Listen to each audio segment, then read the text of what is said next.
chased through Satansville by a possible cult member. In Pennsylvania, right near the border into Delaware, there is a narrow, eerie place with deformed trees, closed-off paths, and lots of legends. It is formerly known as Devil's Road, the main attraction in a place called Satansville, which encompasses the whole of dark twists, isolated roads, and unsettling encounters. It was written about in the book Weird Pennsylvania, which highlights the creepy places of the state. According to many rumors, there is a cult house hidden in the woods surrounding the road, and any trespassers on the road, especially those who stop, will be chased out with a black or white SUV or truck.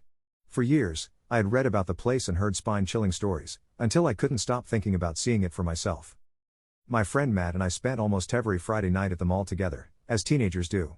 As expected, it can get pretty boring pretty fast, especially with no money to actually have a motive to shop around for anything other than disappointment. Visiting Satansville, without telling our parents, became another weekly tradition of sorts, after he told me about his experience a month before our first visit. He had told me that when he visited with his guy friends, his phone service completely cut out, leaving them without Google Maps in a potentially dangerous, unclear area that was already scarcely mapped. Soon after, he told me, a black truck came off a dirt road and followed closely behind them until they found the main road. It wasn't much, but it was enough for me to be hooked. Not too much happened on our first few trips. We would see other cars rarely, as it's a hidden road that is no longer marked due to excessive theft of the street sign. Occasionally, the cars would be black in color and we would get a rush of adrenaline. It was fun, but not exactly terrifying. Until one night. We finished up at the mall around 6, and we left with enough time to circle around once or twice with daylight, and the remainder of the time in the dark. It was about a 40-minute drive to Satansville from the mall, and I was tingling with excitement. According to the legends, cars that visit frequently are more likely to have experiences at this place, and this would be our third time visiting in the last few weeks. Instead of Matt and I going alone this time, we brought our friend, Lola, who was very outgoing and would likely have a sense of humor in a situation we'd be too scared to continue in normally.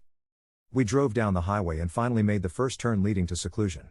Matt and I had pinpointed several areas where we thought the cult house may be, but stopping on the road is illegal, so we'd never had a real chance to explore. At least, that's the logical reason I give in lieu of us being major cowards. The ambience immediately changed as we entered Satansville, and the cool night air fled in through the cracked windows. In the first few turns, other people aren't entirely a rare sight, a few trucks pulling out of driveways, the like. However, the turn onto Devil's Road never loses its wow factor. The trees on both sides of the narrow road lean away from the forest aggressively, not just a tilt but completely bending in the trunk away from things we could only imagine. We were approaching the first major bend in the road, and a car was coming up towards us. It was a tight squeeze, nearly impossible, for two opposing vehicles to pass. The presence of a car alone was enough to cause a twinge in my gut. Matt was focused on squeezing by while turning, and Lola was too busy cracking jokes to see what I saw, but I have never forgotten the face since then. I looked over to the white Jeep to my left, and the window was incredibly tinted but half down. Looking back at me, straight into my eyes like he'd been looking at me long before I looked to him, was a young man, maybe about 25, with long blonde hair, a deathly pale face, and horribly thin fingers on the steering wheel. He was not at all focused on driving, as his eyes pierced me, and this is the worst part, his neck was turned completely towards me, while the rest of his body was completely straightforward. This may not sound creepy, but it was not normal to bend that way. He said something, but I couldn't hear him over Lola and Matt laughing at her antics. I couldn't break his gaze. I was stuck staring at him until finally, Matt passed the bend and he was gone. I kept checking the rear view windows, terrified with a feeling I'd never quite felt before. When I could no longer see the Jeep, though it felt as though he could still see me, I quietly asked my friends if they'd seen him. Neither of them had looked at him, nor felt anything unusual. I was pretty unsettled, yet excited to see what else would happen. We turned off Devil's Road, but were still in Satansville, preparing to loop back around, when we passed a little shack that always housed two black trucks. There was no sign of any other drivers, and we wanted to stir the pot a little. We stopped for a few moments and honked the horn, flashed our blinkers, then kept driving. We also blasted Old Town Road for some reason, because that was our peak of comedy at the time. We looped back around and were back on Devil's Road when Matt stopped mid-sentence to adjust his mirror. In the darkening distance was a black truck. We giggled with nervous excitement and kept driving. It was exciting, but it kept a reasonable distance, and I think we all kinda assumed it was a coincidence. That is, until we turned off Devil's Road once more and saw that there were no trucks parked by the shack anymore. We lost the truck when we turned on the main road to circle back around again. We circled around 2 more times, nervous but skeptical, and not much happened other than an ass-riding white SUV that kept blinking its headlights. Not gonna lie, that freaked us out, and the return of one truck to the shack. This is where it gets really intense. On our 5th loop, we were all very tense. The aura had changed to heavy, and it was completely dark at this point.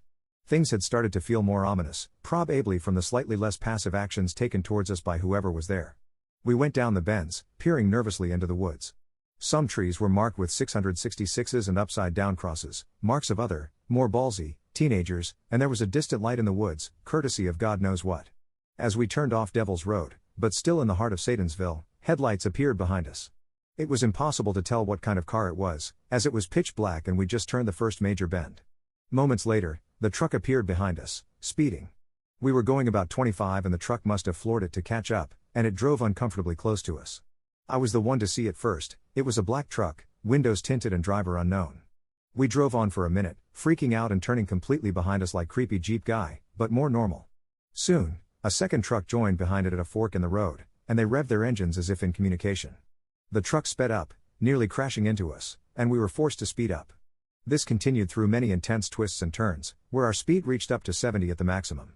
They flashed their lights, kept speeding up and getting closer. At this point, we were losing our shit. They were definitely either going to run us off the road, or catch us and do God knows what. They had these weird red lights on the tops of their trucks, and the light was reflecting off every window in our tiny Honda. Just above a small hill, the main road was visible, and relief flooded us. We panicked again, though, when we realized we would have to wait for traffic to slow before we could turn, and they would definitely catch us.